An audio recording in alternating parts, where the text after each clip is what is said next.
Welcome to the 5-2 Diet Podcast. All the tips and information you need to lose weight and feel great with intermittent fasting. I'm Kate Harrison from the 52dietbook.com. I've lost 31 pounds, that's 14 kilograms. I've written 4 books about this lifestyle and it's transformed how I eat and how I feel. This podcast features ideas, interviews and encouragement to help you 5-2. Hello and welcome to podcast 9 and an interview with a true foodie and fasting advocate, Belinda Berry, who's turned 5-2 into a very tasty experience. She uses the delicious local produce from where she lives in southwest France to create light but flavourful meals on her fast day. Belinda and her husband Graham have lost 15 kilos each, that's over 30 pounds each, since beginning intermittent fasting in early 2013, and Belinda is now wearing clothes 3 dress sizes smaller.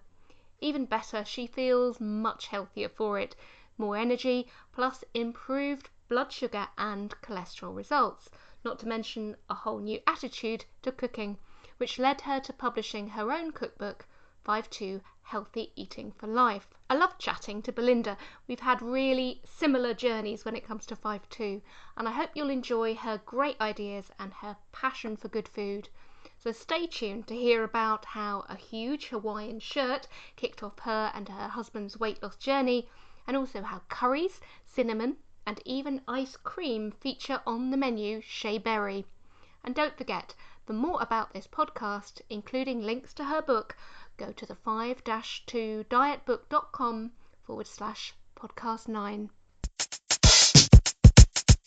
Hello Belinda and welcome to the 5-2 Diet Podcast. Hello Kate. It's really lovely to have you on the show because we've been in touch for ages talking about 5-2, and I know that like me you're a real foodie, but you're also very lucky to live in one of the world's richest countries for cuisine. So I wanted to start there really, about where you live and some of those temptations before you started 5-2. That's right, Kate. We live in southwest France and I think we are rather lucky. It's a gorgeous part of the world and it's very much the gourmet region where they grow and produce a lot of the food that's so popular worldwide. What kind of things? What have been your favourites? Well, this area is particularly known for its ducks and also for its tree fruits. So we get in the summer we get a lot of nectarines and peaches and beautiful apples and pears and so on. In fact, all around us is farmland. So right. The markets are a fantastic temptation here. But of course, it's not just the fresh food like fruits and vegetables that are known throughout the world. It's the pastries and the croissants and chocolatines and of course the beautiful French bread, which I have to say I think was partly responsible for me being somewhat overweight. So let's go back then to before you discovered 5-2. What shape were you in then? How were you feeling? Well, I was at the heaviest I've ever been. I was getting close to 70 kilos, which is very heavy for somebody who's only just over 5 foot tall. I guess I'd put that weight on over about 20 years, so it had crept up on me gradually. And I used to lie awake at night thinking, oh dear, I'm going to get diabetes and heart disease and I don't really know what to do about it. And we tried quite a few different diets in the past. South Beach diet comes to mind and general calorie restriction. But I'd always given up after about 2 or 3 months because I hate the deprivation. I know exactly what you mean. Yeah, it's that feeling that somehow you're being punished as well, I think, for not being able to control yourself by having to eat this very restrictive set of foods. I think, yes, and like you said, you know, I am a foodie and you're a foodie, and I love to explore different foods and different cuisines and to eat the full range of produce that's available. So if somebody says you can't eat fruit, well, I can do that for a week or two. But when it comes to 3, 4, 5 weeks, or you can't have cheese, or you can't have cream, or whatever it is, I do very quickly fall off the wagon. And then, of course, you think, you've given it up altogether, and there's no way of being able to continue. And so I just thought, oh, I'm going to have to live with being overweight, really. The health concerns, did they come from any particular family history, or just knowing what being overweight can do? No, it was just knowing. I mean, my own personal history, I have had breast cancer, so I've had my own personal story, but I didn't really feel that was particularly related to being overweight, and I think it was just one of those unfortunate things. The doctor had said to me a couple of years ago, my blood sugar levels were too high, and I ought to be walking more, and I shouldn't eat pastries and various things. I didn't really pay much attention to him, to be honest, and I just thought, no, it's too difficult, I can't do it. And then it all changed. And then it all changed because my lovely husband Graham was watching television and saw Michael Mosley talking about the 5-2 diet, and it was at the time when he'd just brought his book out, so it was the beginning of 2013, and he got all excited and he told me about it, and I said, oh no, that sounds like one of those awful fads. Fasting? No, you must be mad. And he was so insistent that it sounded really special and different, and not just about weight loss but about good health. So I said, right, we'll get the book, I'll read it, and we started the following Monday. And how did you find it? How did you find that very first fast day? It was difficult. I think I was not used to feeling hungry, that's for sure. And we had breakfast. When we first started, I always used to have breakfast because I think that's what Michael Mosley had suggested.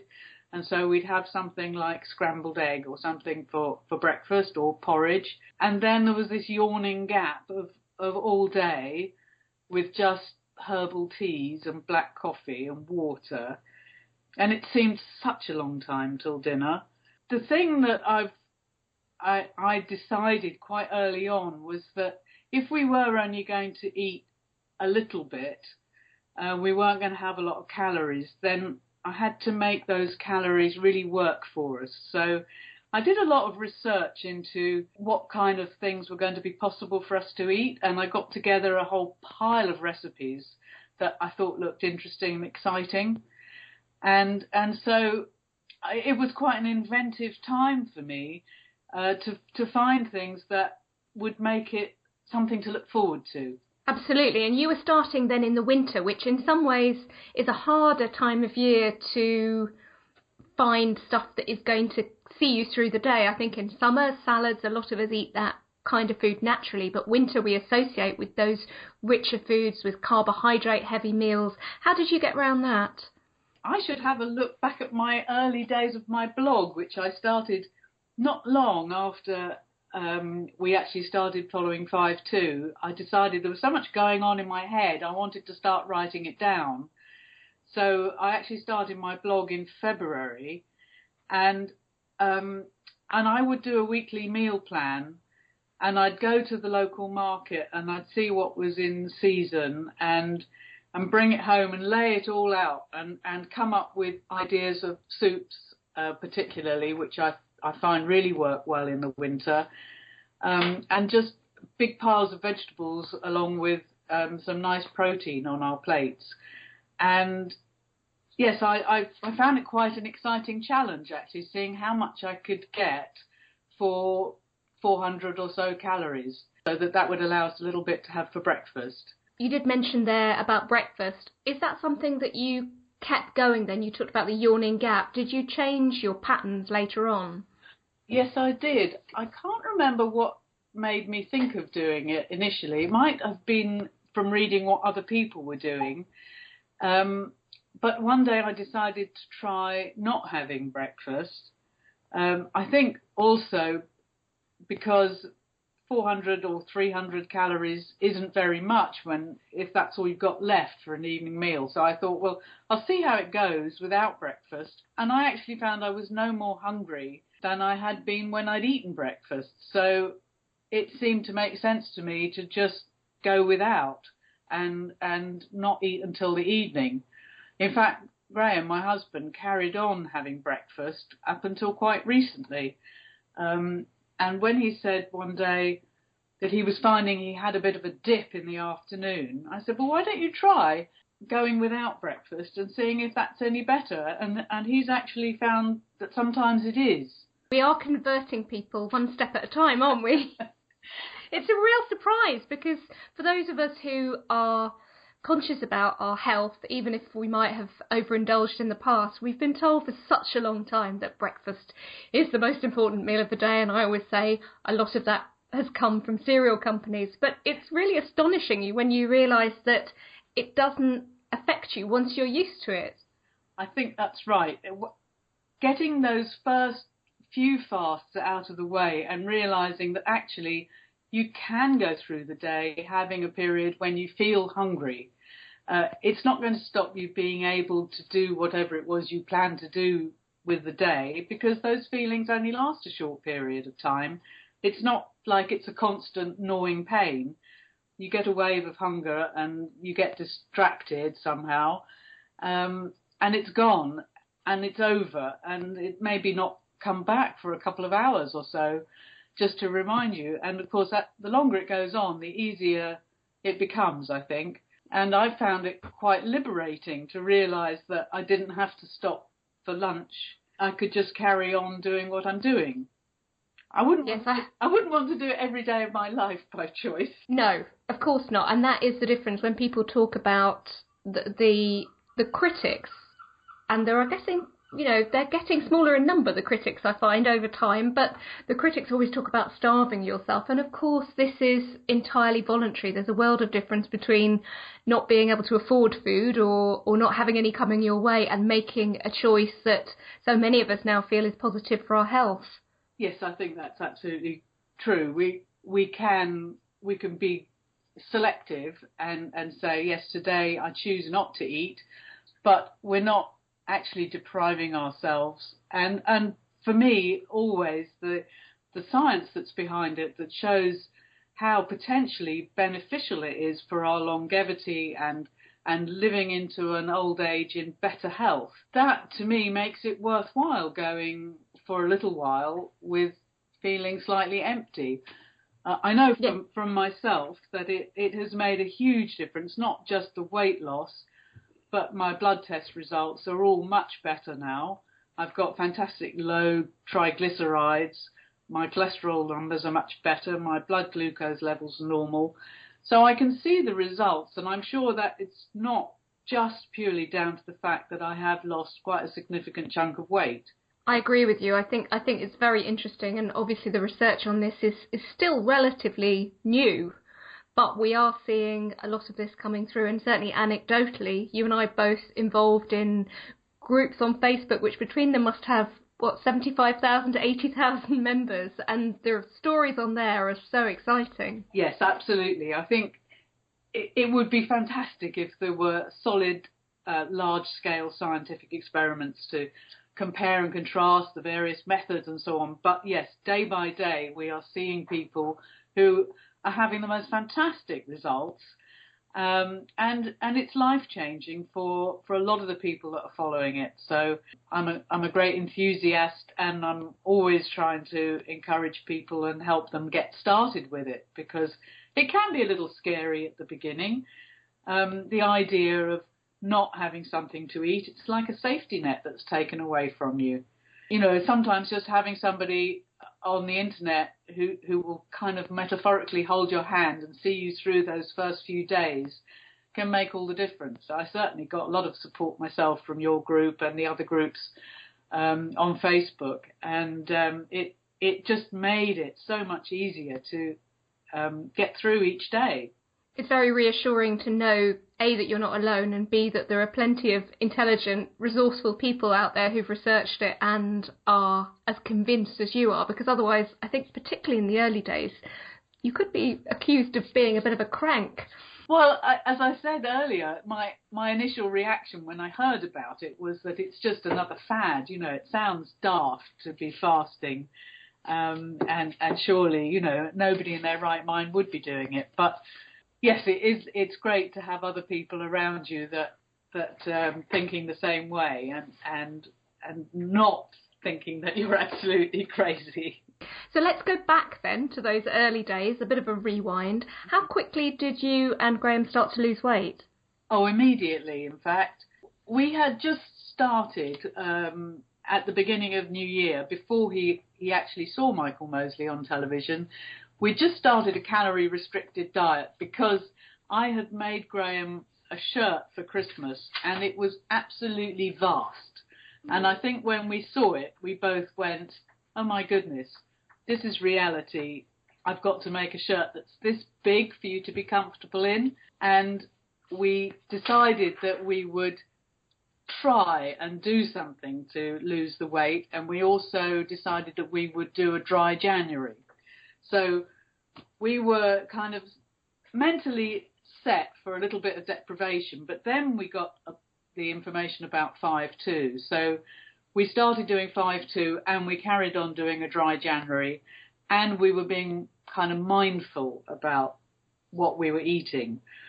So actually the weight started dropping off really quickly, and I was surprised because whenever I've done any kind of calorie restricted diet before, it makes almost no difference to me because I'm so small that my daily requirements are actually not much more than what most people would have on a calorie restricted diet.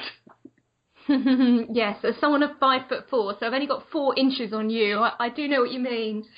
Yeah, we actually, although I think everybody gets a bit of a zigzag and ups and downs along the way, I'm very much a numbers person, and I like to keep track of the numbers and look at the graphs and all that sort of thing. And I could see that we both had a very strong downward trend.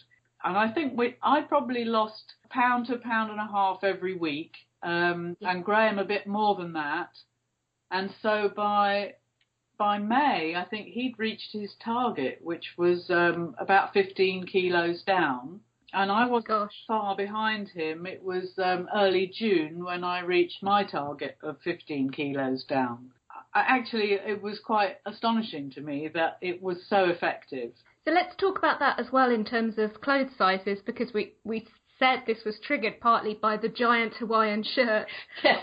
What difference size-wise did it make to you? Well, I was wearing size 16 and with a few 14s, but a bit tight. And I tended to wear things with elasticated waists. I'd long given up on anything with a belt or anything that was tight. And I'm now wearing 10s, sometimes 12s, but mostly size 10 jeans. And so that was, well, I guess that's 3 sizes, isn't it? Yes, very similar to me. I was on that same sort of level, and it's just incredible the difference it makes to how you look, and for me, certainly how I felt. Was that your experience too? Oh, yes. I mean, I felt really different.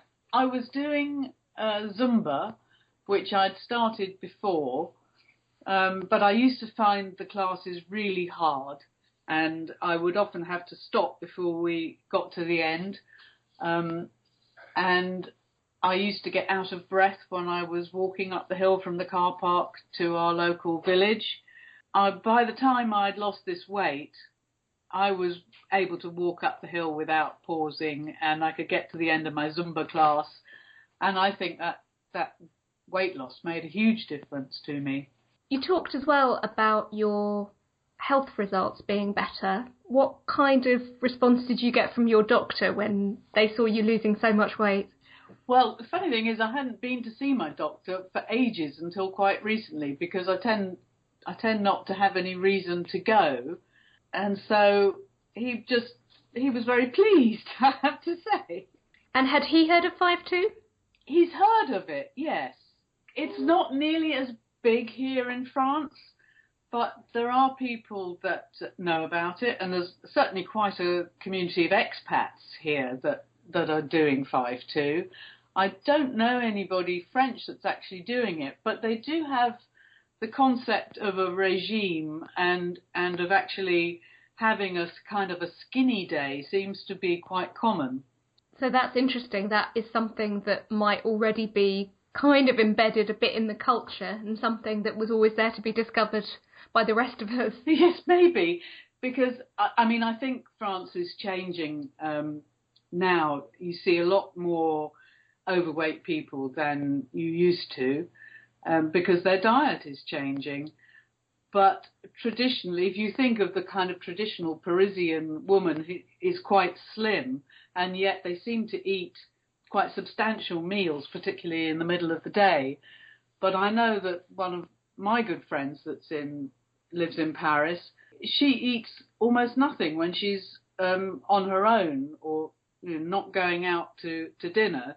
She eats tiny, tiny meals. And so I think that's how they compensate. You see, I think that's very interesting because as time has gone by for me, I've begun to see this way of eating as much more of a strategy, if you like, than a diet. Because although, yes, we are eating fewer calories, it's also about being able to get back in control, as you say, appreciate appetite, but also be able to reject some of the foods that are marketed to us really strongly and be able to say, right, actually that doesn't fit. That's not going to give me a big enough bang for my calorie buck, if you like. It's not going to taste good enough. And that has really put me in touch back with my appetite. Have you felt anything similar? Yes, I think I have, because I would say that I hardly buy anything processed now. I can find myself going around a supermarket and really just not being interested in the foods that they are trying to promote to me. I'm much more excited by the fresh foods and the seasonal foods that I see in the market. So, like today, I was just writing up my meal plan and writing a report on it for my blog, and I wrote down what I'd bought for myself as treats. Now, these might not seem treats to most people, but I bought a bag of small pink apples and 4 blood oranges. And so to me now, those are, something delightful because they've just come into the shops or they're fresh this season and they'll be a little bit different from what we had last week. And I don't really find sugary things attractive at all. I used to eat a lot of chocolate, although even towards the end of the year before I started 5-2, I was preferring dark chocolate rather than the kind of sweet dairy milk chocolate that a lot of people like. But I used to have chocolate every day, and now I rarely think of it. I can sit with a box of chocolates beside my chair and not even consider having one. It never even enters my head. Now, I don't know what's turned that particular switch off, but I can have a chocolate if I feel like it, and I don't need to eat the whole box. That's great, and I know a lot of us have felt the same way about that it's, you start off by doing it consciously, and after a little while your body seems to change what it is craving and let you know. And also the sense of it being any kind of a craving has gone as well, because nothing is banned. You feel, I will eat what I feel like at the moment, and then I can move on to doing the other thing that isn't around food, which is a liberation for many of us, I think. I've been thinking about it and trying to figure out if you can pin down why this happens to us. And it may be that because on a fast day we're trying to get the most value from our calories that we can, we tend to avoid starchy carbs because they chew up your calorie allowance and they don't really make you feel full up in the same way that having protein and a big pile of vegetables will. So here we go, twice a week. After a period of time, we've gone twice a week and we've had no bread, no rice, no pasta, no potatoes on those days. And yet, at the end of the day, I feel full, satisfied, happy, energetic. The next day I feel lively, I feel slim, I feel good about myself. And so I want that to continue. So the next day I think, well, do I need rice with my dinner? Do I need bread with my lunch? No, I think we'll just have a big pile of salad. And it kind of ripples through without it being a chore or a deprivation. And suddenly I find that Well, if I am going to have starchy carbs, I'll have really quite a small portion. I'll enjoy the flavour, I'll enjoy the texture, but I don't need to pile my plate up with them. And I do think that it is those refined carbs and the processed foods and the added sugars that have led us down the garden path, if you like, and have made it very difficult to maintain a healthy lifestyle. Now, I don't say, oh, I'm never allowed a croissant. If I really wanted a croissant, I would have one. But actually, I don't fancy one most of the time. You know, perhaps if we're out on a car journey somewhere, we might stop for a coffee. If we're on holiday, have a croissant. But then it doesn't mean I need to have one every day. And it's all about the balance, which seemed to have gone completely the other way. And for many of us, this seems to be like a retraining program that we never expected to get us back into the balance that our body seems to need, which is exciting stuff, I find. So you were thinking about your meal plan. I wondered if you could, as you're working on it at the moment, you could talk us through what you and Graham are eating now and managing to maintain your healthy weight, but presumably still enjoy the best that your region has to offer. Well, certainly we're doing our best to enjoy what our region has to offer, yes. Hold on a moment, let me just get my meal plan up that I've just written for this coming week. Now, interestingly, I've been watching that programme on the television about Eat Well for Less.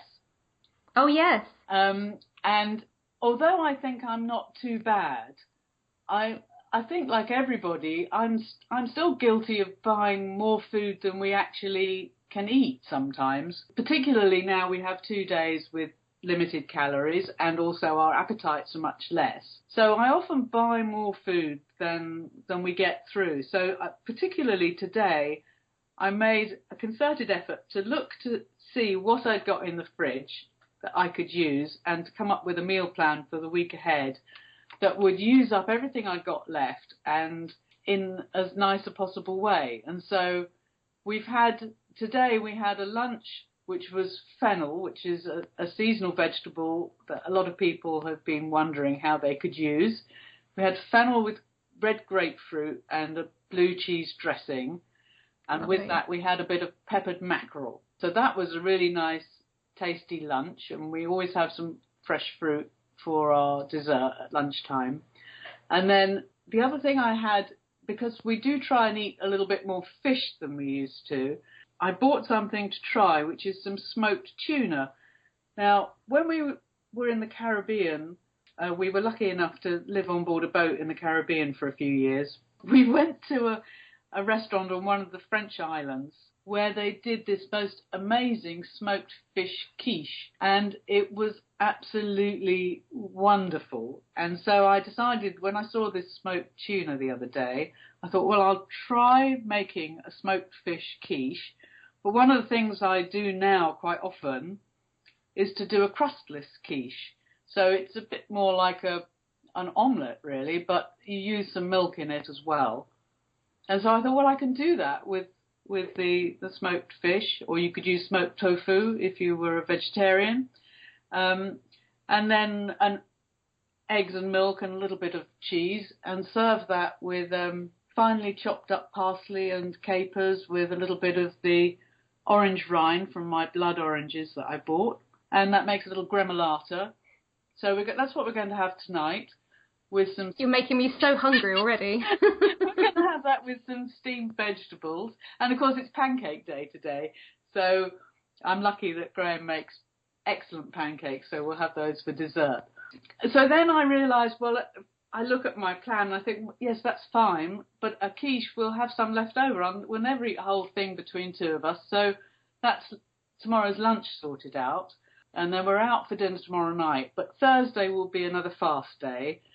And I've got a lovely big pumpkin that I grew in my garden last year, and it's just getting that time of year when I need to use up the pumpkins that are left and butternut squashes. So I've got a big pumpkin. I'm going to make a lovely spicy pumpkin soup, and I'm going to make it a vegetarian fast day. So we've got some tofu, which I'll marinate, and we'll have that with the rest of the broccoli, and probably topped with some cashew nuts. And then on Friday, I've got duck. I bought some pieces of duck the other day, and it's a really budget meal for us because for some reason they do these little strips of duck and package them up, and they're not very expensive, but you can do all kinds of things with them. So I'm going to make a curry with the rest of the pumpkin, and I've got a fresh coconut, so I'm going to make my own coconut milk for the curry, and that's going to be lovely. And with the rest of the coconut flesh, I'm going to grate it up and toast it, and then that will become a topping to go on various desserts. So a treat for the weekend for me is to make ice cream. I think this weekend it's going to be a lime and coconut ice cream, and we'll have toasted coconut with it. Wow, that will bring back memories of your time in the Caribbean, I imagine. It sounds very tropical. It will, yes. I do try and bring back little memories of those, and I love spicing all the hot, spicy flavours of the Caribbean. I think one of the things we decided early on when we embraced 5-2 was that our meals had to be flavourful.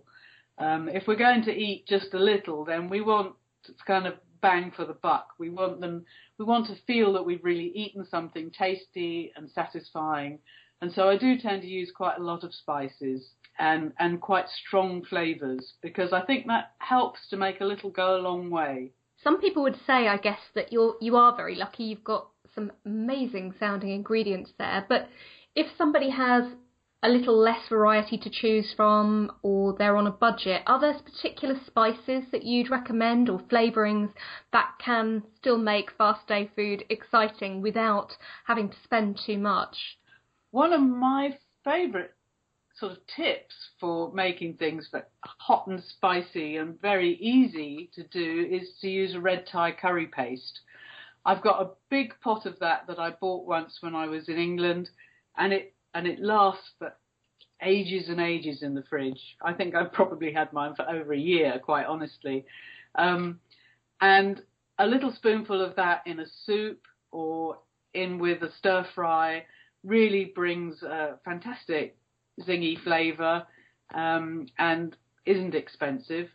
I think my absolute favourite spices are coriander and cumin seeds. I use those a lot, but I do have a lot of different ingredients, but and I like to try different ones. I think what people don't always realise about starting out with spicing in particular is that you can just build up your library, if you like. You don't have to buy everything all in one go, and as you say, a spice paste and then perhaps one fresh or ground spice or whole spice will add a certain flavour, and then perhaps with the money that you're saving, because we've all found generally, I think, that we save money by buying less food, you can invest in a little bit more flavour here and there. Yeah, I think it's true that your spice cupboard will build up over time. Mine is groaning at the seams, I have to say. But when I look at it, I probably use half a dozen things most often, and smoked paprika is one of my favourites. I think you get a lot of flavour from that suits a lot of different things. I love saffron and chili and as I say, coriander and cumin, and for sweet things, cinnamon. In the last couple of years, I have probably gone a little overboard for ground cinnamon, but I think it's fantastic with a lot of desserts, and I rarely use sugar now. I just put a little sprinkle of cinnamon on the top of something with fruit or fresh yogurt, and it gives it a lovely, lovely flavour. And there are a lot of research projects suggesting some very interesting effects of cinnamon in terms of sugar regulation and so on, so that could be having extra benefits that are really worth looking into. There's lots of links for that, and I'll put some of those on the podcast show notes, which come on the website. I think people will be feeling very hungry after listening to you, and they will want to read more. So can you tell us about your book that you've written? Yes, I wrote this is actually my second cookery book. I had written one after coming to France. I wrote one called Focus on Flavour, which was recipes inspired by living in southwest France. And that was intended to cover all the recipes that I used when I'm catering to guests who come on our photography courses. So I already had quite a repertoire of my own recipes that I was using, but of course they didn't necessarily fit with the 5-2 way of eating. And so I started to broaden the range of what I was eating and looking at new sources of inspiration and then refining them to cut out ingredients that I felt were too calorific and looking for alternatives. And I started writing my blog page and putting some recipes on there, which is how I think we first connected, because you picked one of my recipes to use in your own book. I did, yes. It was your zingy vegetable salad, which was amazing. It was. And that was very encouraging to me that you chose to use one of my recipes. And I got some great feedback from people on the Facebook groups as well, from the recipes that I was creating. So it seemed to me that it would be a good idea to put all of these together into a book. And so I created a book which I called 5-2 Healthy Eating for Life, because I decided that really this was going to be it for me, that this is the way that I'm going to be living my life in terms of food. I can't see any reason why I would ever stop fasting occasionally. It helps me to maintain my weight and it makes me feel good. And I believe it's giving me the best benefits in terms of my a long and healthy life. I put together all my recipes in the book, and my very best oldest friend has a granddaughter who is a life-limited baby, and she was looking for some ways of doing some fundraising. So I decided that I would dedicate my book to her, and so the profits from the book go to help support little Lexi Skye, who's actually doing really, really well. She's past her second birthday now, which is fantastic. Oh. But, she does have a lot of challenges, and any money that we can raise to help support her in as comfortable a way as possible is all very gratefully received. So that gave me an added incentive for putting the book together and making it look nice and be something appealing and useful for people. So it's got, I think it's got about 170 recipes, and there are photos throughout because my husband's a photographer and we run photography courses here. So we've got all the skills and tools that we need in order to do the photography as we go along. So every time I cooked a meal that was new to us, we'd set it up and take a photograph, and I'd do all the calorie counts and work it out, and if it got the thumbs up from Graham, then it went in the book. It was the Graham test. Absolutely, yes. He's my primary taste tester. That's fantastic. And so if you go and buy that, then you're not only getting all of these recipes, but you also know that you're helping a family under really difficult circumstances. So lots of people, I'm sure, will be wanting to. Remind me of the title and also where you can buy it. It's 5-2 Healthy Eating for Life, and you can get it on Amazon. It's a self-published book, so it's not available generally in bookstores, but it's available in print and as a Kindle edition on Amazon worldwide. As with so many self-published books these days, it doesn't have that sense of being anything other than a beautifully produced and professionally written and produced book. So I'd really recommend it to people. If they want a hit of your food ideas right now, don't want to have to wait for the book to arrive, where can they find your blog? They can find my blog at focusonflavor.com. Great, nice and simple. And finally, can you just say, if there are people listening who are considering 5-2 but aren't sure, what would you say to them? I would say do it. I can't see any reason not to give it a try. And for me, the health benefits are compelling, but the weight loss is fantastic. To have a way of eating that enables you to achieve a healthy weight and to maintain it without feeling deprived. And it really is only 2 days a week. So you've got nothing to lose but your weight. Fantastic. Belinda, thank you so much for joining me and us on the podcast. I'm sure that you've given lots of people ideas for supper, and it's been a real pleasure talking to you. Oh, thank you so much, Kate. For more free tips, recipes and information, visit the5-2dietbook.com. Follow me on Twitter @the52diet, or download free samples of the books online at Amazon. Join in the lifestyle change everyone is talking about.